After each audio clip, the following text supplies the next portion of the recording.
시청자 여러분 안녕하십니까? 반갑습니다. 김동수입니다. 이 시간에 실전 경매 사례 분석 특강 11강 시간이 되겠습니다. 자, 오늘은요 상당히 유익한 그 경매 사건이 되겠는데 여러분들 들어두시면 많은 도움이 되리라고 생각이 됩니다. 자, 오늘 제목은요 근저당권부 질권을 아시나요? 이런 내용입니다. 오늘 상당히 좋은 내용들인데요. 한번 들어보시기 바랍니다.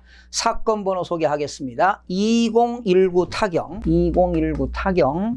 100883입니다. 경매 사건이죠. 타경이라고 하는 것은 기타 경매의 약자인데 타경은 다 부동산 경매 사건이 되겠습니다. 서울지방법원 번호는 8개가 되겠고요. 매각기일은 2019년 11월 6일이 되겠습니다. 다음 달이 되겠죠. 자, 재밌는 사건입니다. 10시 하고요. 소재지는 서울특별시 강남구 개포동 나홀로 아파트입니다. 우리 나홀로 아파트는요 살 때 매수할 때는 쉽게 매수하지만 막상 매도하게 되면 매도가 잘 안 되죠. 처분이 안 되기 때문에 이렇게 예를 먹게 되는데 나홀로 아파트도 뭐 장단점이 다 있을 수가 있겠어요. 자, 물건 종별은 아파트가 되겠고 건물 면적은 151.05가 되겠습니다. 151.05 상당히 큰 평수가 되겠어요. 그런데 이 나홀로 아파트 같은 경우는 만약에 이게 7층 건물인데요. 7층에 대부분 복층형이 있습니다. 두 개 층을 사용한다는 거죠. 대가족들이 사용하기 위해서요. 할아버지부터 손자까지 대가족이 살게 되면은 이렇게 복층형을 사용하는 경우가 있는데 이게 지금 복층형이라고 볼 수 있습니다. 그러니까 6층까지는 그냥 일반적인 거고 7층은 복층형이다 이렇게 보시면 되겠어요. 대지권은 73.89가 되겠고 매각 물건은 토지 건물 일괄 매각이 되겠습니다. 사건 접수는 2019년 2월 1일이니까 사건 접수라고 하는 건 채권자가 법원에 경매를 신청한 날이 되겠죠. 소유자는 원씨가 되겠고 채무자도 원씨가 되겠고 자, 재밌습니다.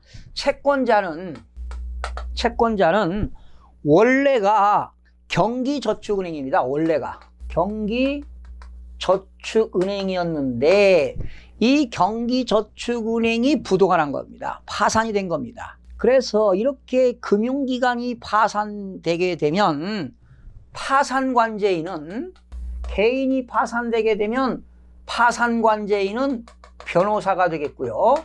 이렇게 금융기관이 파산되게 되면 파산관제인은 누구냐? 예금보험공사입니다. 예금보험공사다. 아, 오늘 이런 거 배웠네요. 개인이 파산되게 되면 법률, 채무자 회생 및 파산에 관한 법률에 의해서 파산 선고를 받게 되면 개인은 파산관제인이 변호사가 되고 금융기관이 파산되게 되면 예금보험공사가 파산관제인이 됩니다. 그래서 여기서 채권자는 파산관제인은 예금보험공사가 되었다 이렇게 알면 되겠고요. 우리나라 그 예금보험공사는요 법률이 예금자보호법에 의한 그 예금보험공사는 특수법인입니다. 무자본, 자본이 없는 무자본 특수법인이다. 참고로 알아두시면 되겠고요. 역시 입찰 방법은 길입찰이니까 당일날 11월 6일날 입찰하고 개찰하는 게 길입찰 되겠고 감정가는 10억 8천만 원이 되겠고 한 번 유찰됐습니다. 서울은 20%씩 저감이 되니까 80%가 최저가격입니다. 8억 6,400만 원이 최저가가 되겠으니까 매수 신청 보증금은 최저가의 10%니까 8,640만 원이 되겠죠. 매수 신청 보증금은 전날에 자격수표로 한 장 끊어서 교환해서 가져가면 되겠고요. 자, 입찰 진행 내용 보니까 1차가 2019년 10월 1일 날 10억 8천만 원에 유찰이 되었습니다. 유찰되었다는 건 응찰자가 없었다는 것이지요. 2차에 2019년 11월 6일 날 최저가 8억 6,400만 원까지 나왔는데 여러분들에게 이것을 낙찰 받아라 이런 개념이 아니고요. 지금 한 번 유찰이 됐지만 이번에 낙찰이 가능할 것 같습니다. 소위 그래도 강남구 개포동에 있는 강남 3구에 있는 아파트 아니겠습니까? 감정은 1심 감정평가인데 이렇게 가격 시점 그러니까 감정평가는요 사건 접수가 되게 되면은 1개월 이내에 법원에서는 그 감정평가법인에다가 감정평가를 의뢰하니까 감정평가는 2019년 2월 20일 날 감정평가가 이루어졌습니다. 그러나 여러분들이 항상 낙찰 받을 때는 감정평가법인이 평가한 감정가격을 믿어서는 안 된다. 여러분 스스로 발품과 손품을 팔아서 매매 사례가 어떻게 되는가 시세를 파악해야지 감정가를 믿는 것은 아니다. 이런 얘기고요. 8층 중에 7층이네요. 죄송합니다. 7층이 아니고 8층입니다. 8층 중에 7층이 지금 복층형인데 아마 8층도 복층이 아닐까 이런 생각을 해봅니다. 사용 승인은 97년 12월 24일 날 이루어졌고요. 여기는요 복층형이기 때문에 입구에 들어가면은 거실이 상당히 큽니다. 그리고 단층에는 방 하나에 주방과 식당이 있고, 그리고 복층형에는 화장실과 거실에도 화장실이 있긴 있습니다만은 복층형에는 방 3개가 있고 화장실이 있고, 그러니까 결과적으로 상당히 거실이 크고요. 방 하나에 복층형에는 방 3개가 있다. 참고로 알아두시면 되겠습니다. 그리고 건물의 감정가는 2억 1,600만 원이고 토지의 감정가는 8억 6,400이 되겠습니다. 이렇게 건물 가격보다 토지 가격이 많이 나가는 것이지요. 도시가스에 의한 개별 난방이 되겠고요. 포이초등학교 인근에 위치하고 있습니다. 여기는 아파트라든가 다세대와 단독주택들이 많이 소지하고 있는 지역이 되겠습니다. 임대차 정보를 보게 되면 지금 소유자 겸 채무자가 살고 있으니까 임차인은 없는 것으로 보여집니다. 배당 요구 종기를 나왔죠. 모든 이 물건에 대해서 채권자는 2019년 4월 25일 전까지 법원에다가 배당 요구 종기일 전까지 배당 요구를 해야 배당금을 받을 수가 있습니다. 본인이 가족들과 함께 거주하며 임차인은 없다고 한다. 전입세대 열람 결과 주민등록표에 의한 채무자 겸 소유자, 배우자와 배우자 세대주들이 있다. 그러니까 여기 소유자하고 배우자 직계 존비속이 사는 것 같습니다. 등기부를 보니까 2001년도 12월 11일 날 소유권 이전되었죠. 등기 목적은 소유권 이전이고 등기 원인은 매매가 돼가지고 원씨가 취득을 했는데, 등기부를 보니까 2001년도 12월 11일 날 주식회사 라움 자산관리대부가 근저당이 되어 있어요. 2억 7,600만 원인데 지금 등기부상에 근저당이 제일로 빠르니까 그게 뭐가 될까요? 말소기준 권리가 되겠죠. 여러분 말소기준 권리는 등기부상에 압류, 가압류, 저당, 근저당, 담보가등기, 강제경매 개시결정, 기입등기, 그리고 전세권, 전세권자가 법원에 경매를 신청하거나 전세권자가 배당 요구하게 되면 말소기준 권리가 된다고 했는데, 등기부상에서 갑과 을구 중에 제일로 빠른 근저당이 여기서는 말소기준인데요. 재밌습니다. 거기 원래 권리자, 채권자는 라움 자산관리대부라고 나와 있는데 거기 기타 사항을 보니까 확정채권 대입변제 해가지고 대입, 그러니까 확정채권 대입변제 전에는 채권자가 국민은행이었다는 겁니다. 그러니까 이 아파트 소유자가 원칙은 국민은행으로부터 근저당권 설정하고 돈을 빌려왔는데 이제 채권자가 바뀐 겁니다. 채권을 양도했다고 보기보다는 라움 자산관리대부회사가 국민은행한테 대신 빚을 갚아줬다는 겁니다. 그러니까 근저당권자인 채권자가 바뀌는 것은 근저당권 이전입니다. 자, 여러분들 여기 좀 설명드려 보겠습니다. 등기 목적이 있고요. 등기 원인이 있잖아요. 자, 원래는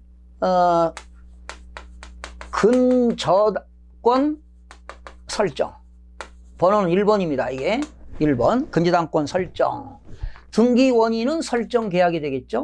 그런데 이 아파트 소유자가 채무자가 되겠습니다. 채무자는 이제 원씨가 되겠고, 이때 채권자는 말이죠. 원래는 국민은행이었어요. 그런데 채권자가 바뀐 거예요. 채권자가 바뀐 겁니다. 그러면 원래 채권을 양도하는 것은 원래는 이 근저당권 이전이라고 합니다. 그러면 1-1번이 되는 겁니다. 요 1번은 주등기라고 하고요. 1-1번 이런 것들은 이제 부기 등기다 하고 그러는데, 이건 부동산 등기법에 나오는 건데요. 뭐 모르시는 분들은 뭐 그냥 들으시기 바랍니다. 근저당권 이전인데 여기서 채권자가 바뀐 거예요. 채권자가 뭘로 바뀌었느냐? 라움 자산관리대부, 라움 자산관리대부회사로 채권자가 바뀌었습니다. 그러면 만약에 국민은행이 라움한테 채권을 양도했다면 근저당권 이전해가지고 여기 등기권인은 원래는 확정 채권 양도 이렇게 해야 됩니다. 원래는 확정 채권 양도. 그러니까 국민은행이 라움 자산관리에다가 채권을 양도했다면 등기권인은 확정 채권 양도가 되는 겁니다. 그런데 지금 양도한 것도 양도한 거지만 결과적으로 이 아파트 소유자가 국민은행에서 빌려온 돈을 라움 자산관리가 대신 갚아준 것이다. 이렇게 봐가지고 등기부를 띄워보면 이렇게 써요. 확정 채권 대의 변제. 확정 채권이 대의가 변제되었다. 이 말은 이 아파트 소유자가 국민은행한테 빌려왔으니까 국민은행한테 갚아야 되겠지만 국민은행한테 갚지 않고 라움 자산관리가 대신 갚아준 거예요. 이 아파트 소유자의 빚을 국민은행한테 대신 갚아주고 채권자가 변경되었다. 이것은 확정 채권 대의 변제라고 한다. 그러니까 대신 이 아파트 소유자를 대신해서 라움 자산관리가 국민은행에 대신 갚아준 것이다 해서 확정 채권 대의 변제 이런 말을 쓰고요. 만약에 그냥 채권을 양도했다 해도 뭐 확정 채권 양도면 해도 상관은 없습니다. 상관없는데 원리 원칙으로 한다면 확정 채권 대의 변제 이렇게 되는 겁니다. 그러니까 지금 근저당권자는 누가 될까요? 라움 자산관리대부가 근저당권자가 되겠습니다. 이렇게 되고요. 거기 이제 세 번째 보니까 또 근저당이 있죠. 근저당. 또 경기저축은행에서 가압류. 다섯 번째 또 개인이 가압류가 됐고요. 가압류는 그 일반 채권자가 하는 것이 가압류가 되겠고 국가라든가 지방자치단체장이 하는 것은 압류가 되겠죠. 여섯 번째 보니까 강남구가 압류했습니다. 서울특별시 강남구가 압류한 것은 지방세를 못 냈기 때문에 압류한 거고요. 용인시 처인구가 압류한 거 역시 지방자치단체니까 압류가 되겠고 지방세를 못 낸 겁니다. 그런데 삼성세무서에서 압류한 거 있습니다. 이거는 국세를 못 냈기 때문에 또 압류가 되겠고요. 또 개인 돈을 빌려와 가지고 근저당권 설정하고도 돈을 빌려왔고요. 또 김 씨한테도 또 근저당 설정하고 돈을 빌려왔고요. 11번째 보니까 이 아파트가 공매 공고가 되었네요. 서울특별시 강남구에서 캠코라고 하는 한국자산관리공사에 공매를 신청해 가지고 지방세를 못 낸 거지요. 그러니까 강남구가 지방세를 못 받아 가지고 이 아파트 소유자한테 압류를 해 가지고 공매를 신청했습니다. 그래서 공매 공고가 되었습니다. 한국자산관리공사 캠코가 되겠죠. 또 12번에 예금보험공사, 그러니까 여기 그 금융기관 경기저축은행의 파산관제인 예금보험공사가 강제 경매를 신청했습니다. 그러니까 지금 공매도 나와 있고 민사집행법에 의한 경매도 나와 있고요. 공매는 국세징수법입니다. 국세징수법에 대해서 세금 못 내면 국가가 재산을 압류해서 공매를 처분하는 것이 공매가 되겠는데 이 물건은 공매도 나왔고 경매도 나왔습니다. 그 둘 중에 먼저 낙찰이 되게 되면 이 물건은 이제 종료가 되겠는데 현재는 공매와 경매가 다 나왔다는 것 나와 있습니다. 자, 지금 아파트 단지 현황은요, 한계동입니다. 한계동. 최고층은 지금 7층인데 복층형까지 해서 8층이라고 나왔군요. 여기 8층 중 7층이라고 그랬는데 원래 지금 원칙은 최고층이 7층인데 이제 7층하고 일부 복층형이니까 이제 8층으로 표시가 된 것 같습니다. 참고로 알아두시고요. 뭐 중요한 건 아닙니다. 자, 여기서 말이죠. 근저당권부 그 질권이라는 게 있어요. 여기 보세요. 이 지금 채권자가 라움 자산관리대부가 채권자니까 얘가 근저당권자 아니겠습니까? 얘가 근저당권자가 되겠어요. 채권자인데 여기서 이제 1-2번 해가지고 근저당권부 질권을 좀 알려요. 근저당권부 질권이다. 여러분 원래 그 민법에서는 이제 그 제한물권이라는 게 있습니다. 자, 처음 들으신 분들 좀 어려울 텐데 민법에는 물권이 있어요. 용익물권이라는 것은 지상권, 지역권, 전세권이 되겠고요. 담보물권이라는 게 있어요. 담보물권에는 세 가지가 있습니다. 유치권, 질권, 저당권입니다. 담보에 관한 물권에는 유치권이 있고 질권이 있고 저당권이 있는데 보통 우리가 은행에다가 담보를 제공하고 아파트를 담보를 제공하고 빌려오는 게 이제 그 저당권, 근저당권이 되겠죠. 여러분 유치권이라는 거, 유치권. 자, 여러분 우리가 세탁소에다 세탁물을 맡기면 세탁요금을 가져가야 물건을 찾아올 수 있지 않겠습니까? 자동차 그 센터에다가 고장 나가지고 자동차를 수리를 맡기게 되면 수리비를 가져가야만이 자동차를 인도받을 수 있잖아요. 수리비를 안 가져가고 세탁료를 안 가져가게 되면은 그 주인이 뭐 하고 있습니까? 유치하고 있어요. 유치. 이게 바로 유치권입니다. 그리고 질권이라고 하는 건 우리가 전당포를 생각해 보세요. 전당포에다가 귀금속 같은 걸 맡기고 돈을 빌려올 때 그 원금하고 이자를 가져가야 물건을 찾아올 수가 있습니다. 그러니까 전당포에서 전당포 주인이 그 물건을 질로 잡고 있다. 뭐 인질로 잡고 있다. 질로 잡고 있다. 이게 바로 질권이 되겠는데요. 그래서 유치권, 질권, 저당권은 이제 담보물권인데 여기서 근저당권부 질권입니다. 흔치 않는 건데요. 근저당권부 질권이라는 것은 지금 채권자가 라움 자산관리대부가 채권자인데 이 사람이 또 빚을 진 겁니다. 그러니까 다른 또 채권자가 라움 자산관리가 이 아파트 주인한테 받을 돈이 있지만 반면에 이 사람이 지금 빚을 지고 있다는 겁니다. 그래서 등기 원인은 근저당권부 질권해가지고 설정 계약이 되겠고요. 이 채권자가 뭘로 바뀌느냐? 졸지에 채무자가 되는 겁니다. 채무자.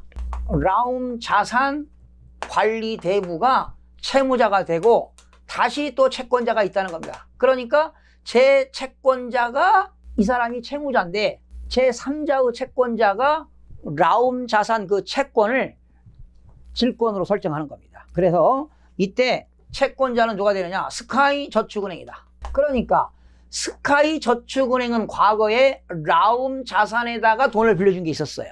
그러면 이 아파트에 대해서 채권자는 라움 자산 관리지만 이 라움 자산 관리 대부가 또 빚을 진 거지요. 스카이저축은행에서 돈을 빌려온 거기 때문에 스카이저축은행이 이 근저당권 설정에 대하여 질로 잡는 겁니다. 그러니까 이게 바로 근저당권부 질권이 되겠습니다. 이해가 되셨습니까, 여러분? 그러니까 이 채권자 라움 자산관리대부가 채권자였는데 채무자로 바뀌는 겁니다. 빚을 져가지고.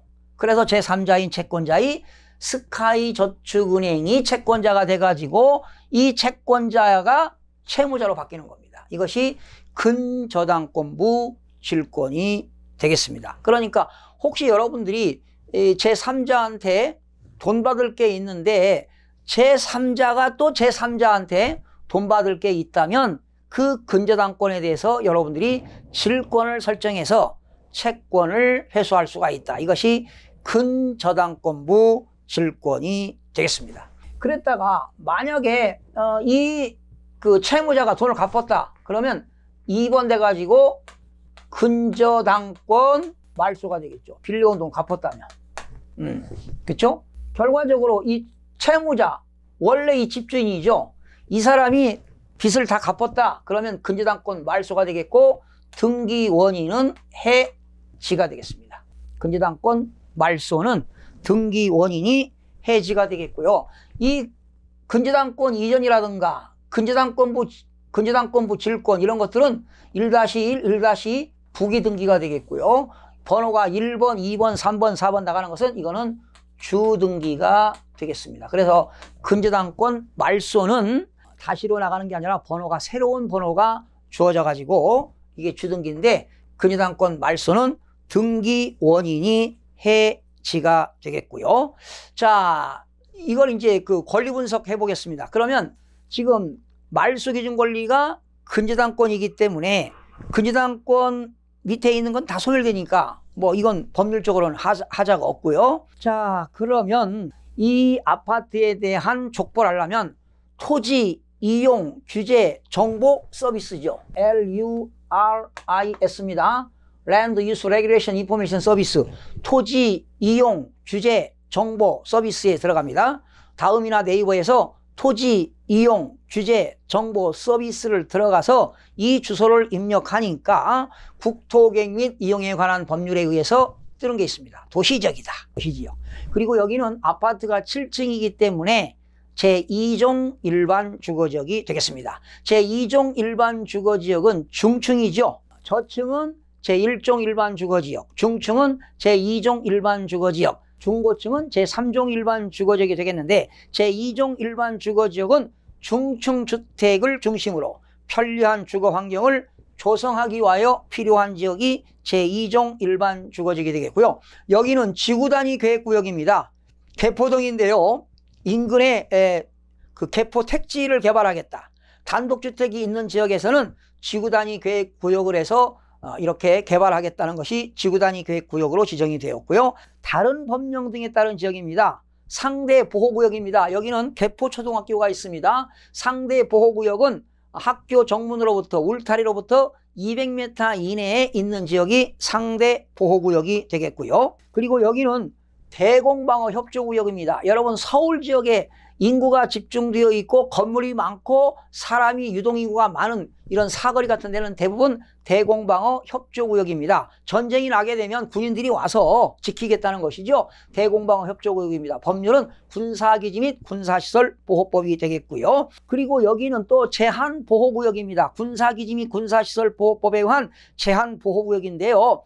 여러분 거기 그 개포동 그 성남 가는 쪽으로 공항이 있잖아요. 서울공항이 있기 때문에 전술 항공입니다. 공항이 있기 때문에 5km 이내입니다. 군부대에 공항이 있는 지역에서는 5km 이내는 전술 항공이 해가지고 군사시설 보호법에 의해서 제한보호구역에 들어간다. 알겠고, 그리고 여기는 서울이기 때문에 수도권 정비계획법에 의해서 인구 집중되는 이런 지역이 바로 수도권 정비계획법에 의해서 과밀 억제권역이 되겠습니다. 그래서 여러분들이 이런 토지 이용 규제 정보 서비스에 들어가셔서 그 건축물이 있는 토지에 대한 족보를 살펴보는 것도 상당히 도움이 많이 되리라고 생각이 됩니다.